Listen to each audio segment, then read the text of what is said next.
BK Hariprasad जी, प्रदीप भट्टाचार्य जी,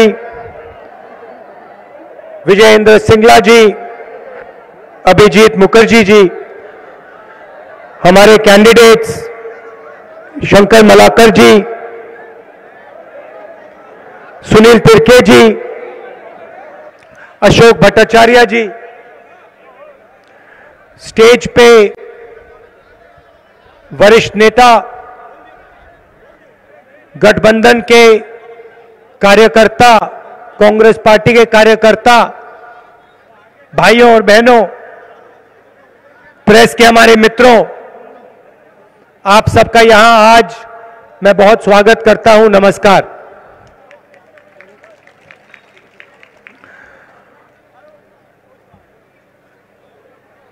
आज हम ठाकुर पंचानन वर्मा जी, आदिकवि भानुभक्ता आचार्य जी, नेताजी सुभाष चंद्र बोस जी, विधान रॉय जी जैसे महापुरुषों की याद करते हैं। इन लोगों ने बंगाल की नींव रखी और आज जो बंगाल है इसको बनाने में इनका हाथ है। असेंबली के चुनाव हो रहे हैं। तमिलनाडु, बंगाल, असम में चुनाव हो रहे हैं और यहां से पहले मेरे वहां दौरे लगे। असम में आप जानते हो बीजेपी ने क्या किया, वही काम वो तमिलनाडु में कर रहे हैं। चुनाव के समय मैंने लोगों से पूछा, क्या लगता है आपको? असम के लोग कहते हैं हमारे प्रदेश पर, हमारी संस्कृति पर, हमारी हिस्ट्री पर आक्रमण हो रहा है। तमिलनाडु के लोग भी यही कहते हैं और बंगाल में भी यही काम हो रहा है। आप देखिए,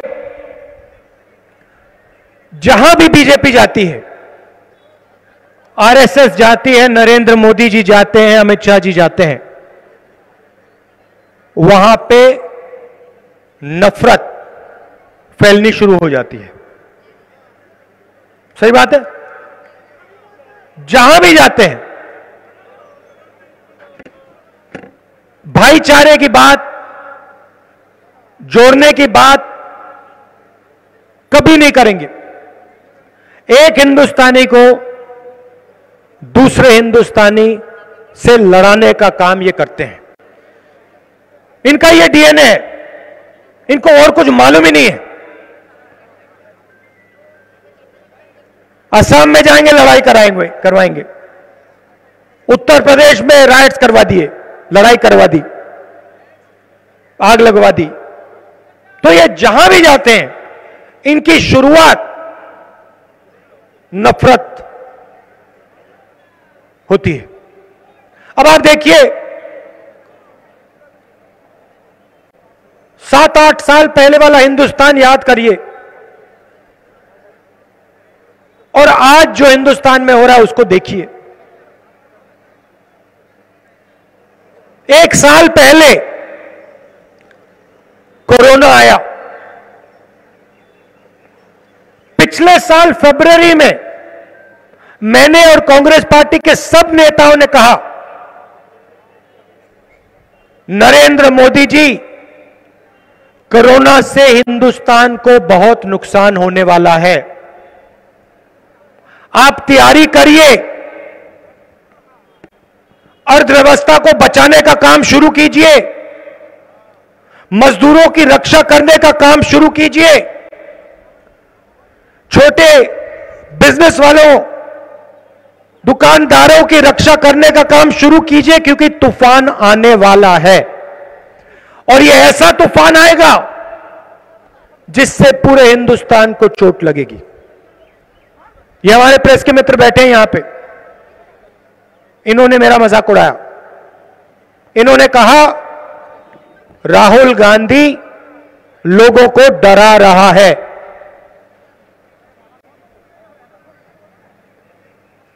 नरेंद्र मोदी जी ने कहा भाइयों और बहनों कोरोना आया है, थाली बजाओ, थाली बजाओ, कोरोना भाग जाएगा। और पूरे हिंदुस्तान से थाली बजवा दी और पता नहीं क्या हुआ, हिंदुस्तान थाली बजाए। उसके बाद कहते घंटी बजाओ, हिंदुस्तान घंटी बजाए। उसके बाद कहते हैं मोबाइल फोन निकालो, उसकी लाइट जला दो।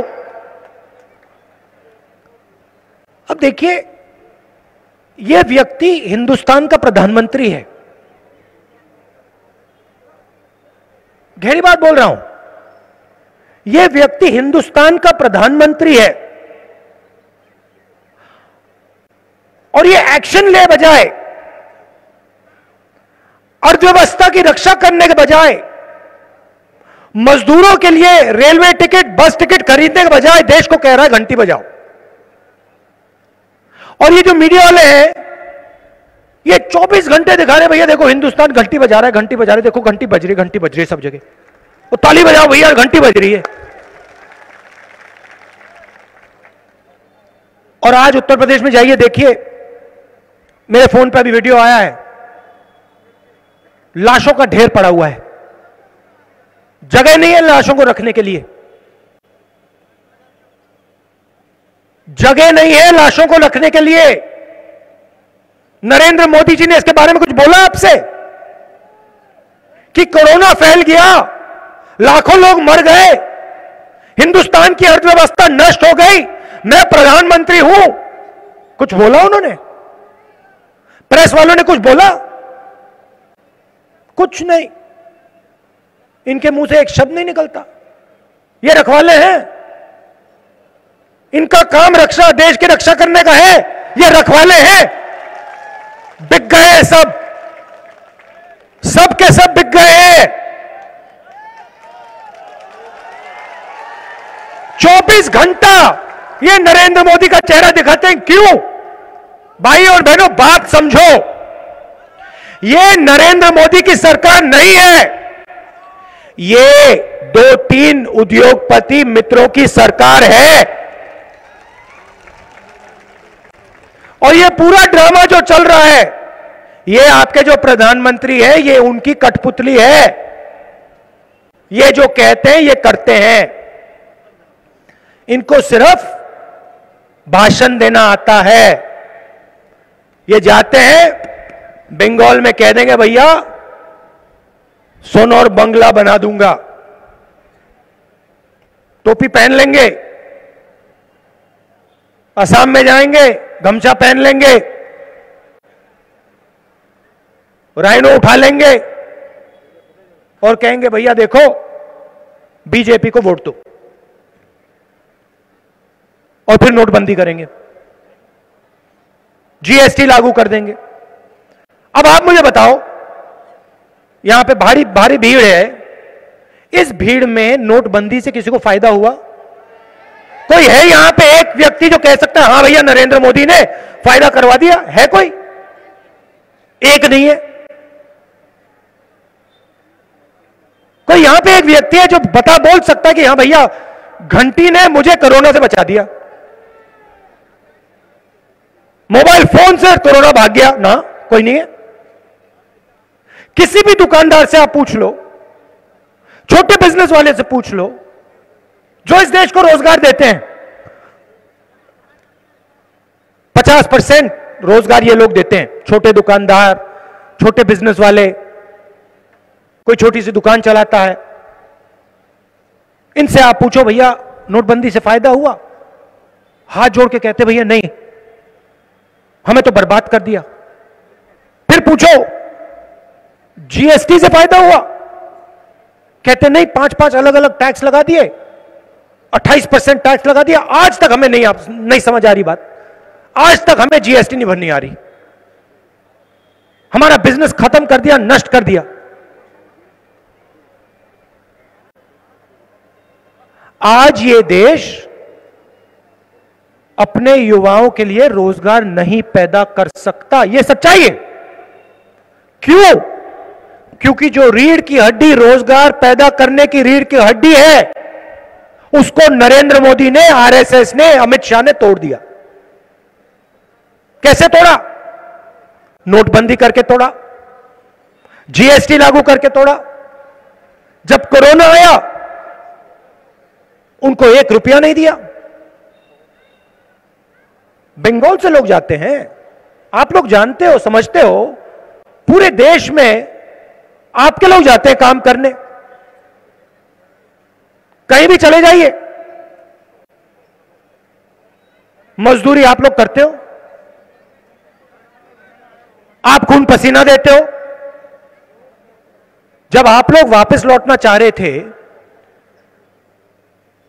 कोरोना आया, नरेंद्र मोदी ने आपको बस टिकट दिया?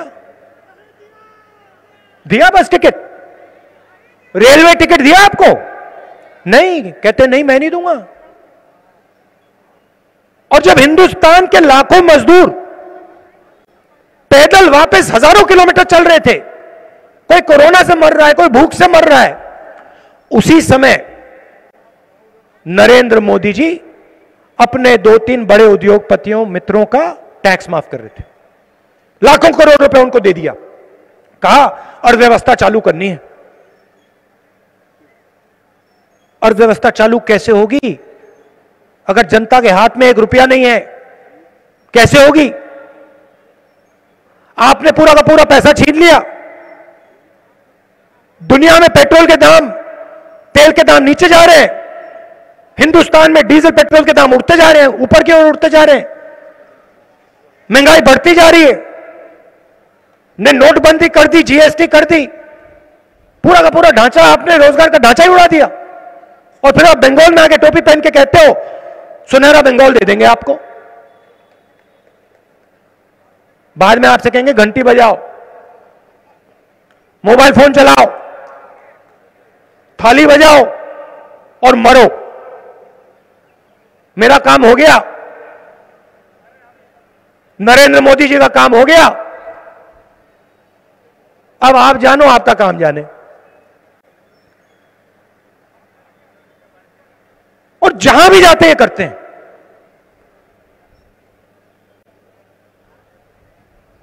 एक के बाद एक झूठा वायदा, झूठा वायदा, झूठा। 2 करोड़ युवाओं को मैं रोजगार दूंगा। सब जगह कहा इन्होंने? दे दिया, मिल गया। 15 लाख रुपए हर बैंक अकाउंट में डालूंगा। याद है आपको? आ गया 15 लाख रुपए बैंक अकाउंट में, 1 रुपया नहीं आया। हमने दिया। छत्तीसगढ़ में हमारी सरकार बनी, मध्य प्रदेश में हमारी सरकार बनी, राजस्थान में हमारी सरकार बनी, हमने किसानों का कर्जा माफ किया। हम जानते हैं आपके बिना काम ही नहीं हो सकता। हम जानते हैं कि आपके बिना अर्थव्यवस्था चल ही नहीं सकती, छोटे दुकानदार के बिना नहीं चल सकती, रोजगार पैदा हो ही नहीं सकता। ये 2-3 जो उद्योगपति हैं, नरेंद्र मोदी के जो मित्र, ये हिंदुस्तान को नहीं चलाते हैं। हिंदुस्तान को आप लोग चलाते हो।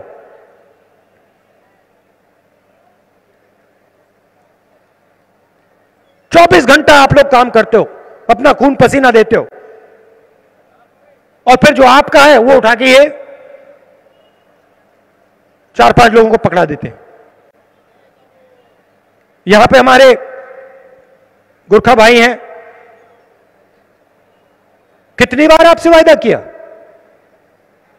कितनी बार आपसे कहा कि आपकी समस्या हल कर देंगे। 3 बार आपने उनको मेंबर ऑफ पार्लियामेंट दिया। 3 बार दिया ना? 3 बार आपने दिया। हो गई आपकी समस्या, हो गया आपका काम।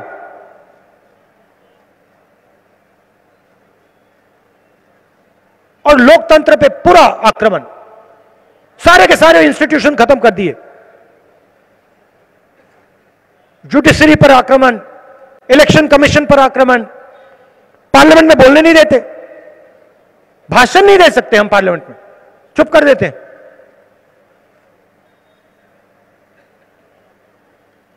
हिंदुस्तान में नरेंद्र मोदी लोकतंत्र पर आक्रमण कर रहे हैं, यहां पे ममता जी कर रही है।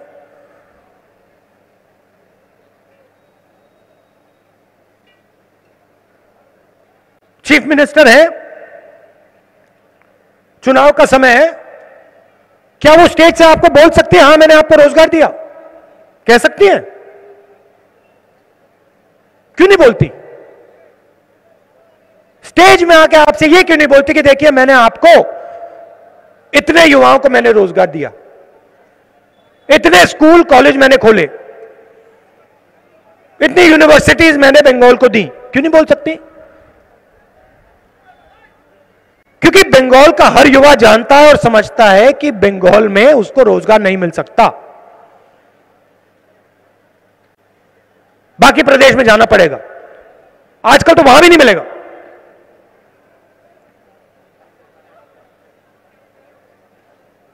यह सच्चाई है। और आपकी स्ट्रेंथ क्या है सालों से कि आप एक साथ मिलके भाईचारे के साथ काम करते हो।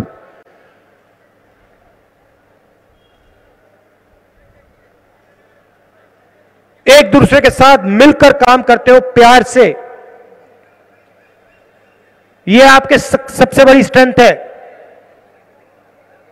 इस पर बीजेपी आक्रमण कर रही है। यह आपको बांटने की कोशिश कर रहे हैं और जब आप बढ़ जाओगे जो आपका है ले जाएंगे। उन्हीं 3-4 लोगों को उठा के पकड़ा देंगे।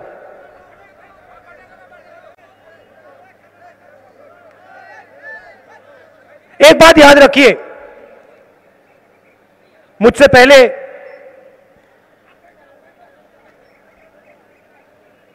बोला, हमने कांग्रेस पार्टी ने आरएसएस और बीजेपी के साथ कभी भी समझौता नहीं किया है, कभी भी अलायंस नहीं किया है।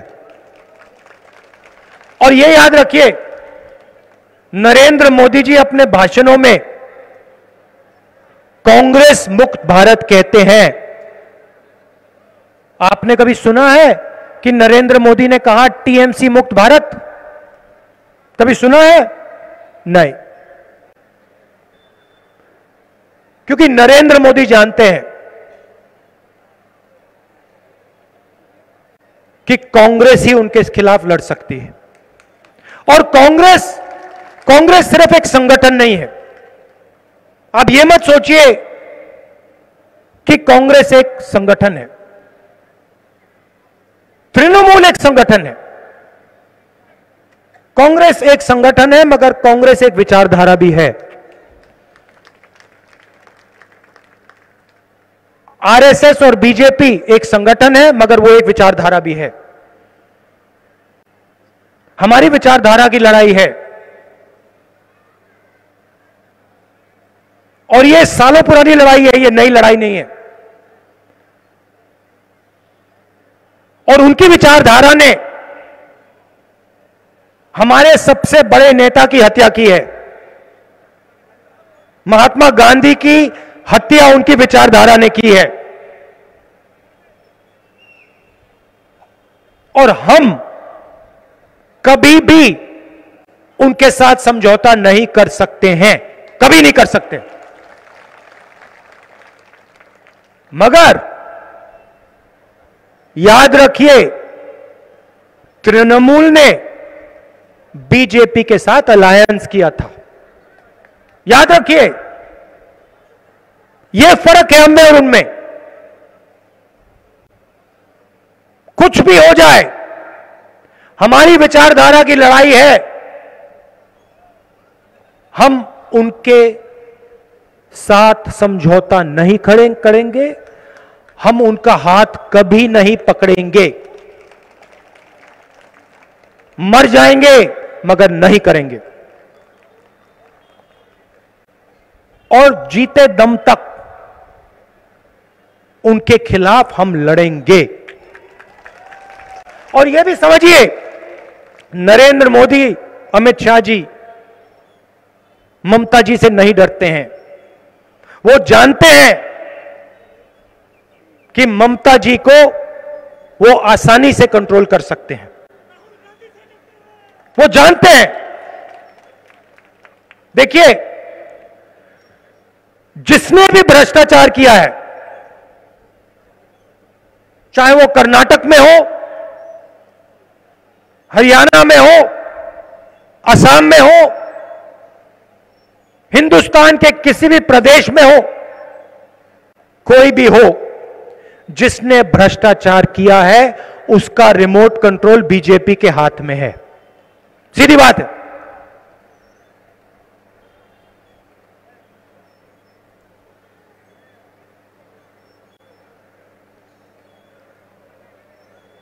बीजेपी मुझे नहीं कंट्रोल कर सकती।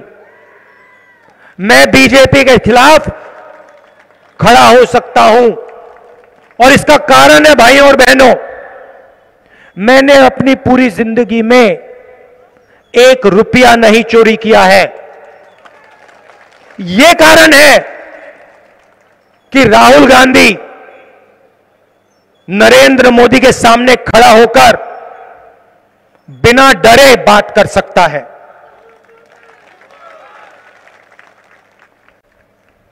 और मैं यहां इसलिए आया हूं क्योंकि मैं अपने बंगाली भाइयों और बहनों को बताना चाहता हूं, आपके सामने एक बहुत बड़ा खतरा है। जिस दिन बीजेपी की विचारधारा बंगाल के अंदर आ गई, उस दिन के बाद बंगाल में आग लगेगी और उसको कोई नहीं रोक पाएगा, क्योंकि ये इतना नफरत फैलाएंगे कि ये जो आपका प्यारा प्रदेश है ये जलेगा। याद रखना मैंने जो बोला है, मैं फालतू बात नहीं करता हूं, मैं सोच समझ के कहता हूं। आरएसएस और बीजेपी की विचारधारा बंगाल के लिए खतरा है, आपके भविष्य के लिए खतरा है, और इनको रोकना पड़ेगा। इसीलिए आप हमारे कैंडिडेट्स का पूरा समर्थन कीजिए, इनको भारी बहुमत से जिताइए।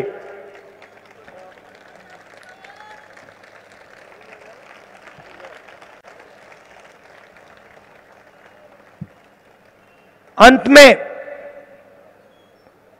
अंबेडकर जी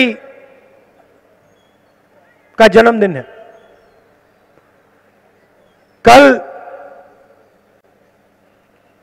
आपका नया साल शुरू होता है और रमजान का पहला दिन है, तो आपको मैं दिल से बधाई देता हूं,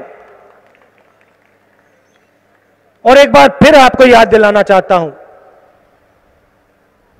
कि बंगाल आप सबका है। यह किसी एक व्यक्ति का नहीं है, यह किसी एक सोच का नहीं है, यह आप सबका है, और आप सब मिलकर ही इस प्रदेश को आगे ले जा सकोगे। अगर आपने लड़ाई कर ली, अगर आप बट गए, यह प्रदेश आगे कभी नहीं जाएगा।